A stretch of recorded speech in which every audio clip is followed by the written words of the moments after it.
जय हिंद। आज हम जानने वाले आर्मेनिया और अजरबैजान के बीच होने वाले शांति समझौता के बारे में। चलिए इस जानकारी को हासिल करते हैं।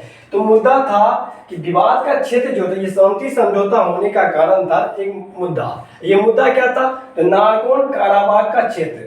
अगर भौगोलिक दृष्टिकोण से देखें तो ये नागोर्नो काराबाख का जो क्षेत्र है अजरबैजान के अंतर्गत है। लेकिन अजरबैजान जो है ये कहता है पूरी हमारा है, बट आर्मेनिया कहता है ये क्षेत्र हमारा है। दोनों आपस में झगड़ते रहते हैं। इससे पहले हम इसको इतिहास के बारे में चलते हैं, थोड़ा बैक चलते हैं। मानचित्र पर देखा जाए तो जॉर्जिया, आर्मेनिया और अजरबैजान जो है ये काकेकस पर्वत, यूरोप के काकेकस पर्वत पर स्थित 3 देश हैं। जॉर्जिया की राजधानी देखा जाए तो तिल्बिसी, क्या है? तिल्बिसी है। जॉर्जिया की राजधानी क्या है? तिल्बिसी है। आर्मेनिया की राजधानी देखा जाए तो येरेवन, क्या है? आर्मेनिया की राजधानी देखा जाए तो क्या है? येरेवन है। अजरबैजान की राजधानी देखिए तो बाकू है, क्या है? बाकू। इसी बाकू में COP 29 का क्या हुआ था? बैठक हुआ था। अभी हम उस मुद्दे पर चर्चा नहीं करेंगे, हम लोग मेन मुद्दे पे आ जाते हैं। मेन मुद्दा विवाद का जो कारण था नागोर्नो काराबाख का क्षेत्र था। अब जैसा कि आप देख पा रहे हैं, ये भौगोलिक दृष्टिकोण से देखा जाए तो ये जो ब्लू वाला पार्ट दिख रहा है ना, ये सारा किसका है? अजरबैजान का है। तो पूरा भौगोलिक दृष्टिकोण से देखा जाए तो ये जो नागोर्नो काराबाख का क्षेत्र है ये अजरबैजान में है। बट यहाँ जो लोग रहते हैं ना, जनसंख्या जो है वो पूर्णतः किससे मिलते जुलते हैं? आर्मेनिया से। आर्मेनिया में ईसाई धर्म के लोग अधिकांश रहते हैं। यहाँ भी जो 1.5 लाख के आसपास जो लोग हैं वो भी क्या है? किस धर्म के? ईसाई धर्म के। इसका संस्कृति मिलता जुलता है। ये लोग इसके साथ अपने को सुलभ सहज पाते हैं, इसलिए ये दोनों का खूब बनता है। तो अगर देखा जाए उस हिसाब से, संस्कृति, धार्मिक और सामाजिक हिसाब से देखा जाए तो ये नागोर्नो काराबाख का क्षेत्र आर्मेनिया का बनता है, जबकि भौगोलिक दृष्टिकोण से देखा जाए तो अजरबैजान का बनता है। यही विवाद लेके क्या हो जाता है? दोनों के बीच भिड़ंत हो जाता है, झगड़ा हो जाता है कि ये क्षेत्र किसका है। जबकि ये जो क्षेत्र है 1988 के बाद जो था, ये क्षेत्र अपने आप को स्वतंत्र घोषित करने लगता है। कहता है हम क्या रहेंगे? अकेले रहेंगे। जैसे ही बोलता है कि हम अकेले रहेंगे तो आर्मेनिया का सपोर्ट आता है। सोचते हैं, ये कहता है हम आर्मेनिया के साथ ही जा रहे हैं। क्या कहता है? नागोर्नो काराबाख का जो अधिकांश जनसंख्या थी किसके साथ जाना पसंद कर रहा था? आर्मेनिया के साथ। इस बात की खबर लग जाती है किसको? अजरबैजान को। अजरबैजान आर्मेनिया के बीच सबसे पहला विवाद कहाँ हो जाता है? 1988 में ही खड़ा हो जाता है। यह वह समय था जब यूएसएसआर, सभी संयुक्त रूप से सारे देश यूएसएसआर में सम्मिलित थे। यह युद्ध चालू हो जाता है। यह 1988 से लेके 1993 तक, कब तक? 1993 तक जाते जाते देखा जाता है कि आर्मेनिया जो है वो अजरबैजान के भौगोलिक क्षेत्र में कब्जा कर लेता है, जो नागोर्नो काराबाख का क्षेत्र होता है। लगभग 20% एरिया को क्या कर लेता है? कब्जा कर लेता है, जिसका हर जगह तो भुगतना पड़ेगा भाई। अजरबैजान को इस बात का क्या हुआ? बुरा लगा। और अजरबैजान ने क्या किया?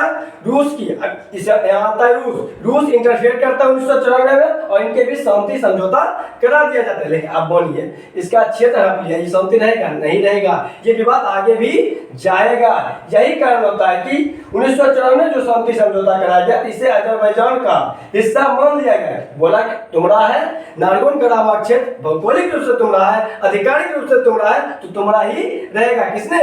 रूस के मदद से यह संधि करा दिया गया। लेकिन 2020 में आते आते फिर से विवाद हो जाता है। फिर से यह क्षेत्र को लेके जो ये 20% कवर किया होता है ना, अजरबैजान क्या करता है? आर्मेनिया के आसपास वाले इलाके को, नागोर्नो काराबाख के आसपास इलाके को क्या करना? अपने हाथ में कब्जा करने लगता है। फिर ये विवाद को शांत किया जाता है। फिर नेक्स्ट सितंबर 2023 आते आते युद्ध विराम की जो संधि हुआ था 2020 में, फिर से क्या आ जाता है? नागोर्नो काराबाख पर हमला कौन करता है? अजरबैजान। नागोर्नो काराबाख क्षेत्र पर फिर से अजरबैजान द्वारा क्या कर दिया जाता है? हमला। यहाँ से 1.5-2 लाख लोग रह रहे थे, वो लोग क्या यहाँ से प्लान करने, आप भी जानते हैं जहाँ लड़ाई होगा तो वो लोग रहना पसंद नहीं करेगा। वहां से लोग एक स्थान से दूसरे स्थान जाने लगते। ये लोग यहाँ से निकल के आर्मेनिया में जाने लगते। आर्मेनिया में क्या प्रवासी के रूप में रहने लगते हैं।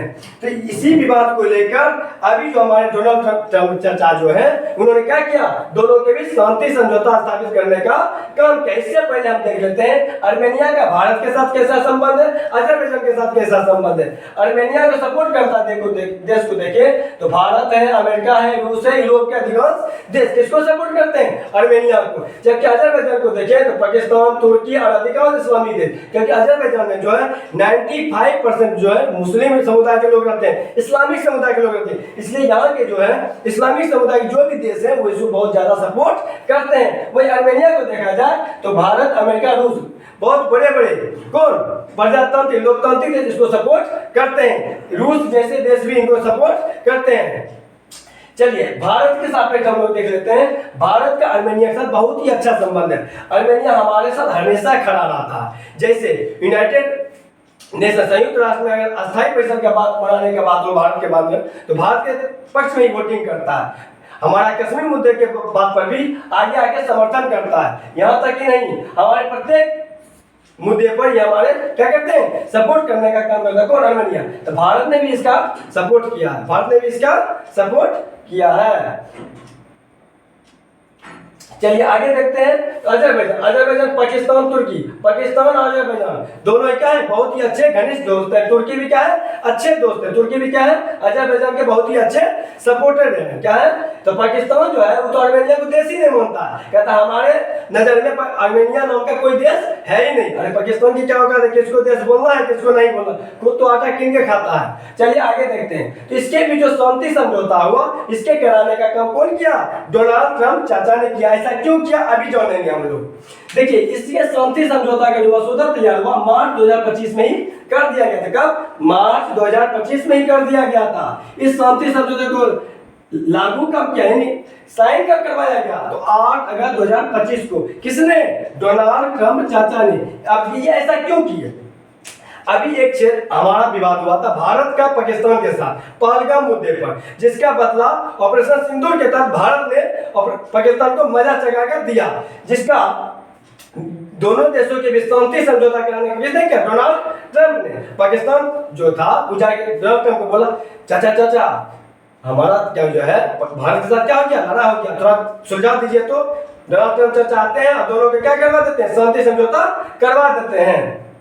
और पाकिस्तान ने इसका ही सपोर्ट करता है कि डोनाल्ड ट्रंप चाचा क्या मिलना चाहिए, नोबेल शांति पुरस्कार मिलना चाहिए। अब तभी से इसके मन में आ गया, किसके मन में, डोनाल्ड ट्रंप चाचा के मन में, कि नोबेल शांति पुरस्कार तो इस बार लेना है। और इसी बात को ध्यान में रखते हुए तो पुराने मुद्दे देखा कि आर्मेनिया और अजरबैजान का भी मुद्दा बहुत दिनों से चलता रहा है, क्यों नहीं इसको शांति समझौता करवा दिया जाए। तो वो शांति समझौता करवाने में लग जाते हैं ताकि इस बार उन दोनों देश को भी अपने अंदर करके समर्थन पा सके कि इनको नोबेल पुरस्कार, नोबेल शांति पुरस्कार दिया जाए। ऐसा ही होता है। चलिए तो इनके भी शांति समझौता कब हुआ, 8 अगस्त 2025 को। 8 अगस्त 2025 को इनके भी शांति समझौता करवाता है कौन, डोनाल्ड ट्रंप चाचा। कहाँ अमेरिका के व्हाइट हाउस, अमेरिका के व्हाइट हाउस में, जो कि वाशिंगटन डीसी में स्थित है। वहां पे एक तरफ आर्मेनिया बैठा होता है, एक तरफ अजरबैजान, बीच में बैठे होते हैं हमारे डोनाल्ड ट्रंप चाचा जी, टेम्पू जी। आर्मेनिया से कौन आता है संधि के अंदर, निकोल पैशिनियन। जबकि अजरबैजान से राष्ट्रपति आता है कौन, इल्हाम अलीयेव। अजरबैजान का राष्ट्रपति आता है जिसका नाम इल्हाम अलीयेव है, जबकि आर्मेनिया का प्रधानमंत्री जिसका नाम निकोल पैशिनियन है। बीच में कौन होता है, डोनाल्ड ट्रंप चाचा। दोनों देखिए, दोनों अपने मर्जी से नहीं आया। डोनाल्ड ट्रंप चाचा इसको भी कर कुछ भरा है, इसका भी कर फुसके किया, दोनों को दोस्ती करवाता है। जैसा कि आप लोगों ने भी देखा है, दोनों के बीच क्या करवा देता है, दोनों के बीच शांति समझौते में साइन करवा देता है, जैसा कि आप देख पाते हैं फोटो में। इनके भी निष्कर्ष क्या निकला, इन दोनों के भी जब साइन कर रहे थे उस साइन किताब निष्कर्ष क्या निकला, निष्कर्ष क्या निकला कि दोनों देशों के भौगोलिक सीमा तय कर दिया गया, भविष्य में आप इसको लेके लड़िएगा नहीं। दूसरी बात, भविष्य में कभी भी अपने सैन्य शक्ति का प्रयोग सीमा के तौर पर नहीं करना है। साथ ही एक दूसरे देशों के अंतर्गत अपने एम्बेसी को खोले, अपने व्यापार, परिवहन और यातायात मार्गों को सुलभ बनावे और ये झगड़े से मुक्त रहे। झगड़ा करना कोई किसी का क्या हल नहीं होता है। साथ ही साथ एक दूसरे देशों में अपनी राजनीतिक व्यवस्था को कायम रखें ताकि लोग शांतिपूर्वक रह सके। वीडियो अच्छी लगे तो हमारे चैनल को लाइक शेयर सब्सक्राइब जरूर करें। धन्यवाद।